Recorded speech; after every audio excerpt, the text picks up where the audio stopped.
Welcome, everyone. Thank you for joining our session on unlocking the common data model. My name is Robert Bruckner. I'm joined here by my colleague, Oleg. Hey there. And we will cover in the next 20 minutes, giving you an idea of what is the common data model, and then also how to use it from a programmatic perspective, and then giving you scenarios. We have a follow-up session on Friday where we go much deeper around crossing multiple different services of how the common data model shows up in solutions, but also how you can build things yourself. So with that, we basically covered introduction, scenarios, programmatic use, and then follow-ups on what you can do after this session. To start with, the common data model is really about how do you better understand the data that you have. And so the common data model helps you really understanding and unifying that data, covering a range of systems, business transactional data, also optimizations for particular industry verticals, not just horizontal aspects such as customer service or support and sales and engagement of customers, but also then industry domains such as financial services or healthcare or nonprofit and so on, as well as observational data. For example, telemetry, right? Understanding how your customers are using applications and having well-defined definitions and semantics of that data, and then also representing computed insights. So it's really about helping you represent metadata. And by doing this, it really enables machine understanding, software-based understanding of that data, such that when a particular, let's say you have a field called name on a particular table, well, that is not really easily understandable, but the semantics with the common data model can help the software understand more about that this is the name of a person or this is the name of a product, and can then help you when it comes to joining data, suggesting what would be the best attributes joining across different tables, knowing semantically that a particular attribute represents a person name, and this may be B2C consumer data, and name could be a good candidate for merging.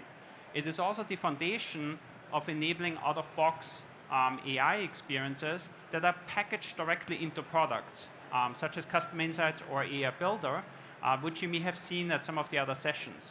And so, of course, we also have products that directly implement CDM. And so the Common Data Service that sits underneath Dynamics Business Applications implements all its data described through metadata. And so you may be using today Dynamics applications or the Common Data Service with Power Apps, or you may be using Power BI data flows, where you can also connect to data and map it to semantic, particular semantic entities. So maybe a show of hands in the audience, who has heard about the common data model before or used it in context of Common Data Service or business applications, Power Apps, or Power BI.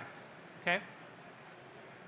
Now, what is also added here is that this week we are making available also that Office graph data, right? So if you are Office 365 customer and you manage your emails, your meetings, and so on, there's a mechanism of how you can get that data through API calls, the graph, the Microsoft graph, but that is difficult to automate at scale for analytics. And so there's Graph Data Connect, and Graph Data Connect is adding an option of how that data lands in a storage, of course, subject to approval of the Office tenant admin, in CDM form, where you have not just raw data, but you have metadata that then helps tools to better understand and reason over that data.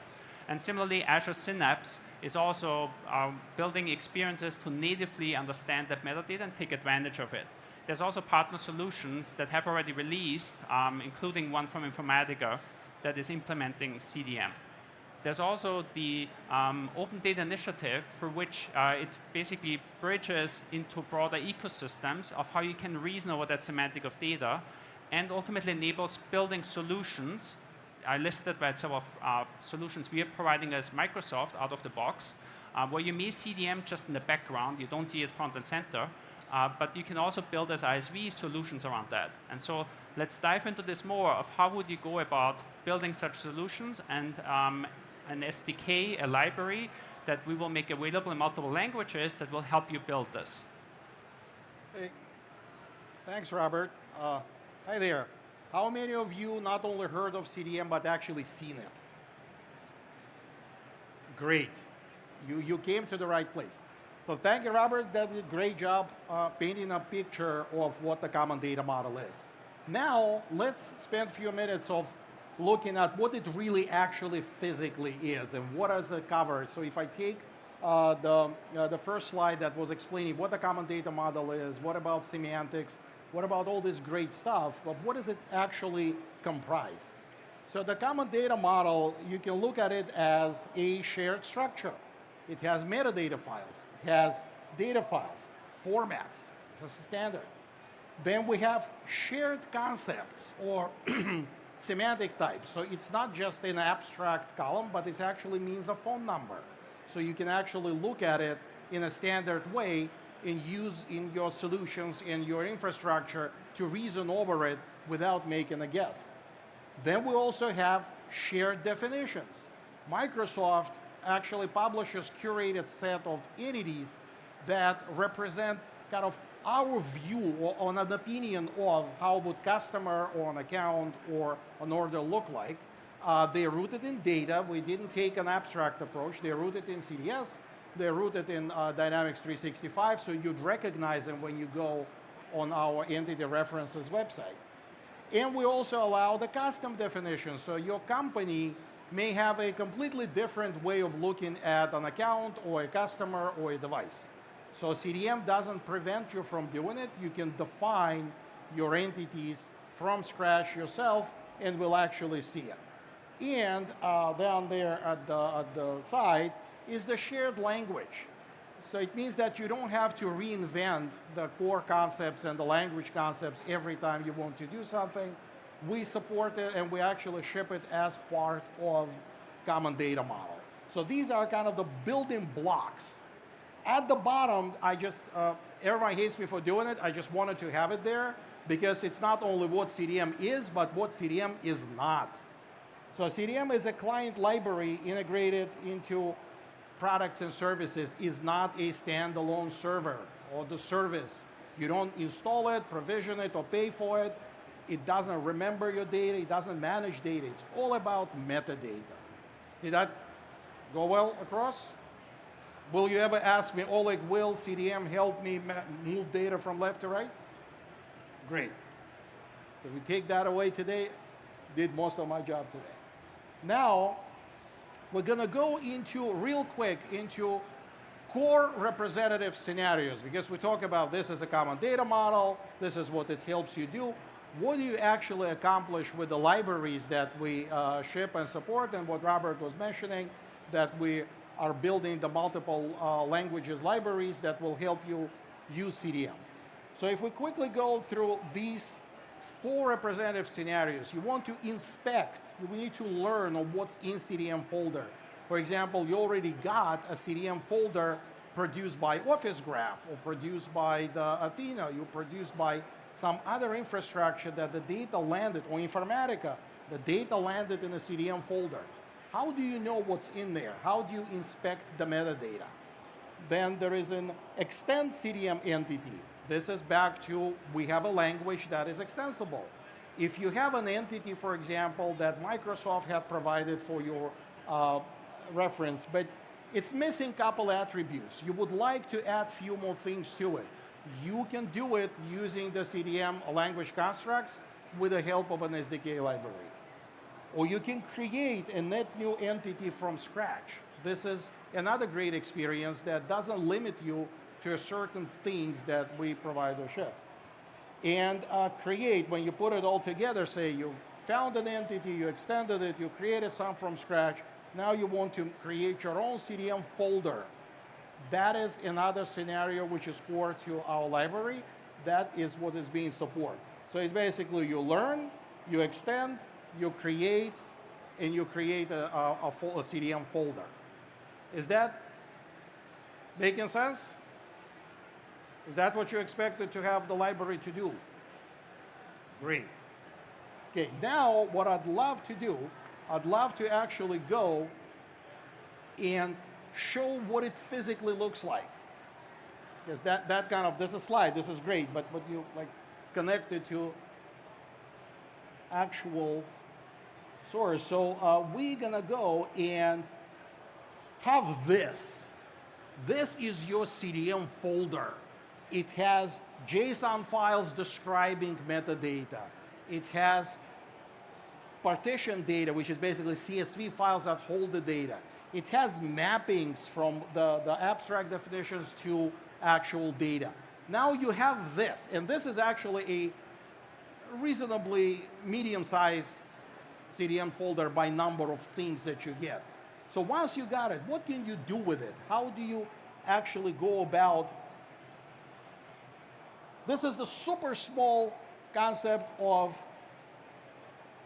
you listing attributes. What inspect means, you're looking at the folder, say, oh, there's a whole bunch of entities, but each entity has attributes. I want to understand what those attributes really are.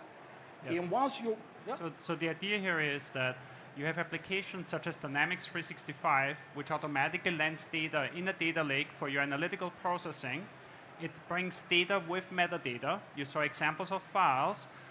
Instead of you having to understand some of this at the low level, the SDK, as well as tooling that integrates that SDK, can programmatically reason over what is that data, what is the meaning of the data, how does it relate to each other, and Oleg is walking through several examples of what is some of that information that you can easily programmatically discover to then drive, for example, analytical experiences from it.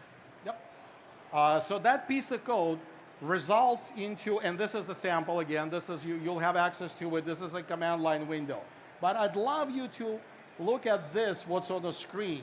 Look at this. Look at what is a net new great thing that CDM allows you to do. Yes, the line 1 and an address, how exciting is that? I mean, every address has a line 1. You can see what the data types are, but you can actually see this, means, location, address, street, line 1. So you know exactly what to do with it when you encounter such a thing. So you can ascribe that trait to your entities, to your attributes, and you can, when you inspect in it, you can see that specific piece of data having this semantic meaning. So your processors, your data processors, Azure Data Services, or Power BI or whatnot, or ML, can actually have a very definitive understanding of what that data is. So that was part of the inspect. This is what you do. And this is, again, a super small snippet. It actually gives you the full fidelity metadata that go list your entities, attributes, traits, partitions, everything. Does that make sense? Great. Now, another example, which is very exciting, it's customizing entities. And this, again, I have an entity that I got from, for example, the standard entities that we ship, but I want to, for my business purposes, I need to add estimated days, and I just made that up. So you basically want to have estimated days with a certain value added to your entity. And that's what the piece of code that you'll write, and that CDM SDK supports it. And what would it look like when you look at it? It will actually add the current city and estimated date to that JSON attribute. So that's about customizing. Now we're going to go into creating a new entity. This is the question that I hear all the time. Oleg, can we use your libraries to create our own entities? Because we have a very different view. We are unique. We want to have our way of looking at metadata. And the answer is yes.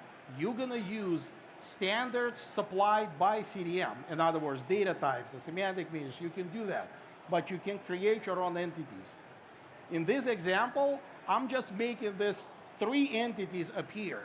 And the way it would manifest itself is that you have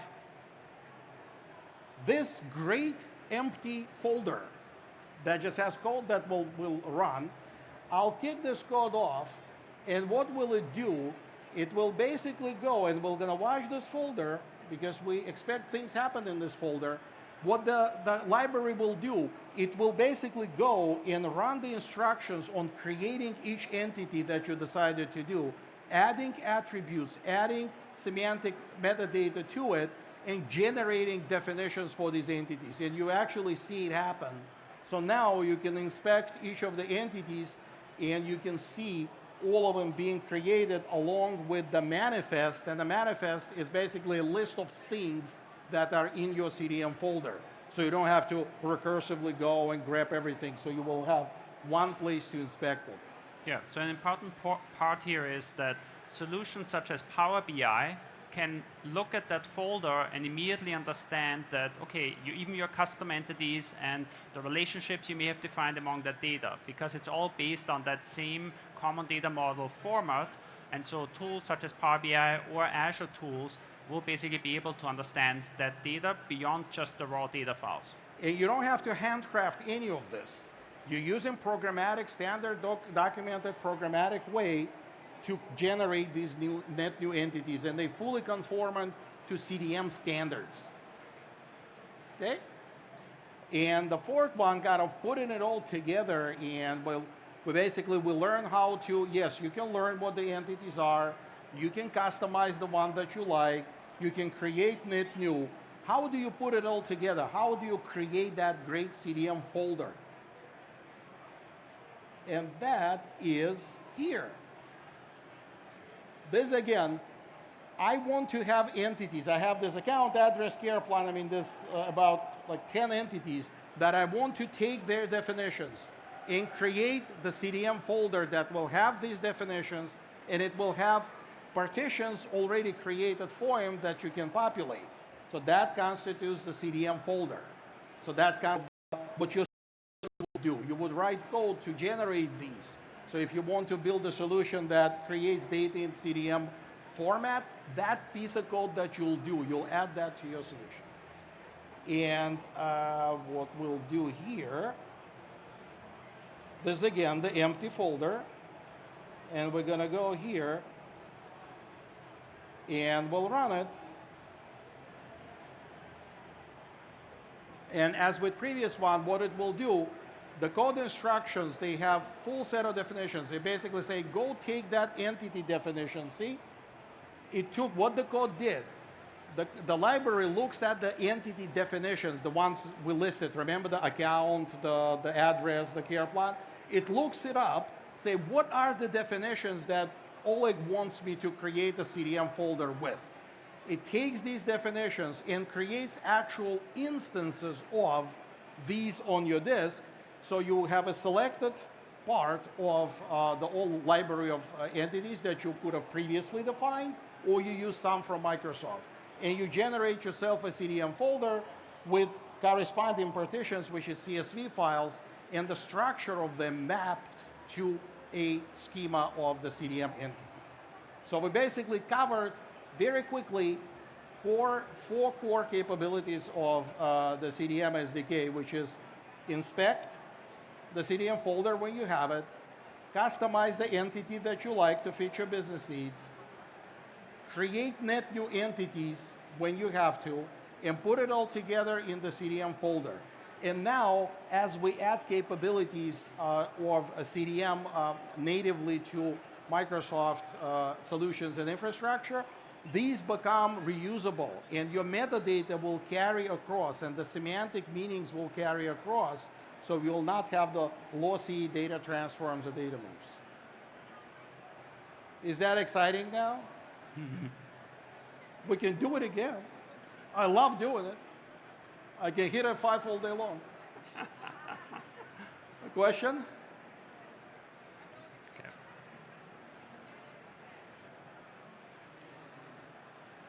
Yeah. Thanks. So how does this compare to the common data service? And why would I store CDM format data outside of CDS?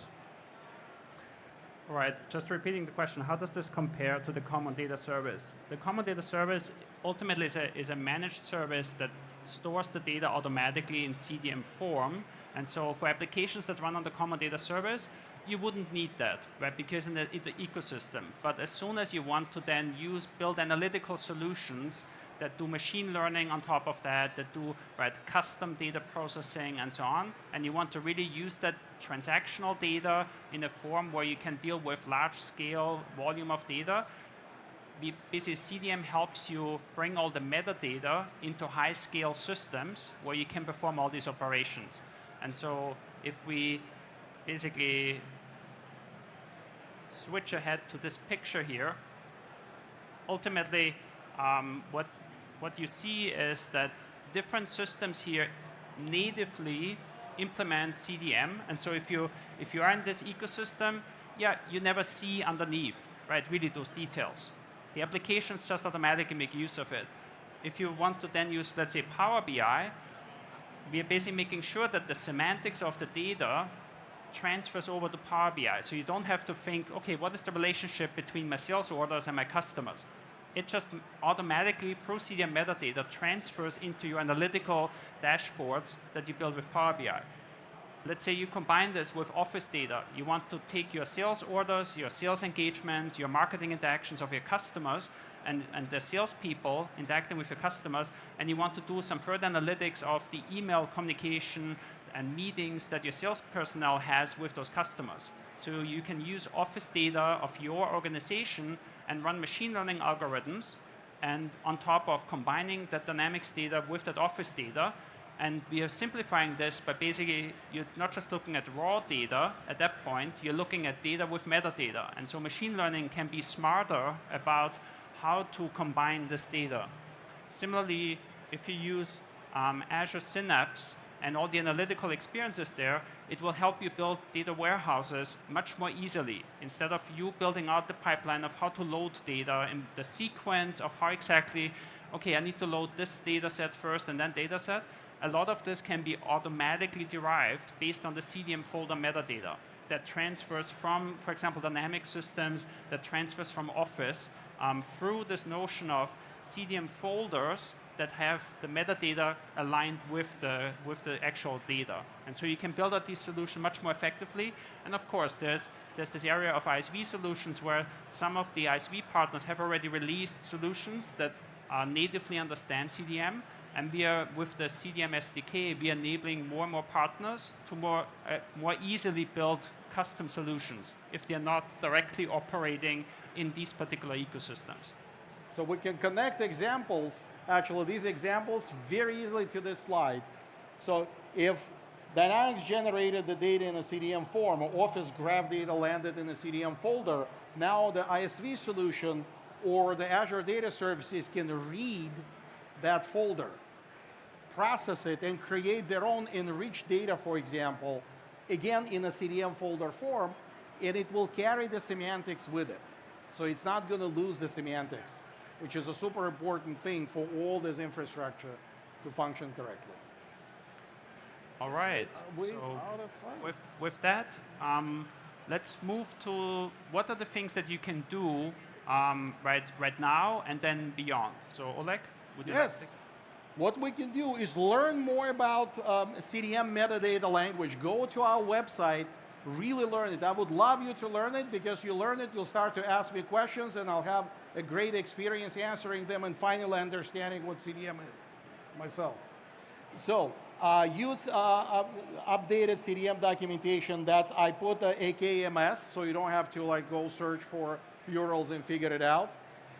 We'll get the updated CDM SDK libraries at that location in the repo, and explore entities using Graphical Navigator. There is a Graphical Navigator at that link, and find Microsoft published entities at GitHub. Basically, what I'd love you to do is go learn what CDM is and look at what it actually does. So you will learn what is the concept of CDM. Then you can use the Navigator to actually see this is what the customer metadata really looks like, and this is an SDK that I can run over it and build a solution. Because the key is for you to not use CDM in isolation, but build real solutions and make your company business better because of what CDM can offer you. So learn it, use it, ask questions. All right. Thank you very much. We are available for questions afterwards. Yay. Thank you.